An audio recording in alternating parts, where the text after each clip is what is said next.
నాకు అసలు దయచేసి చెప్తున్నా, చేతులు జోడించి చెప్తున్నా, నా తప్పు ఉంటే నన్ను ఏ శిక్ష విధించినా కూడా నేను పడడానికి నేను రెడీ.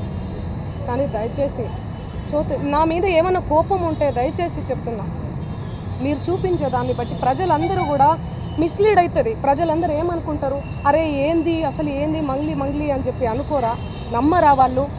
డౌట్ వస్తుంది కదా. ఎంత ప్రేమించే నన్ను, ఎంత ప్రేమించే నా పాటలను హేట్ చేస్తున్నారు. అది దేనివల్ల? మీడియా వల్లనే కదా. మన media, social media, main stream media వల్లనే కదా. దయచేసి చెప్తున్నా, నేను రిక్వెస్ట్ చేస్తున్నా మీ అందరికీ. నేను అసలు ఒక్క మాట కూడా అనట్లేదు మీడియాని. మీడియా లేకపోతే అసలు నేను లేను. సోషల్ మీడియా లేకపోతే నేను మళ్ళీ చెప్తున్నా, నేను లేను. ఏదన్నా తెలిసి తెలియక తప్పు మాట్లాడితే నన్ను క్షమించండి. మీరు లేకపోతే నేను లేను. నా అన్నదమ్ములు లాంటి వాళ్ళు మీరందరూ కూడా ఓకే.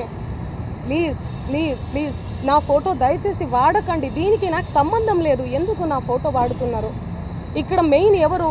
మధు నాయక్, హేమకాంతి రెడ్డి, ఈ సుబ్బారావు అనే వ్యక్తి, అడ్వకేటు, వీళ్ళు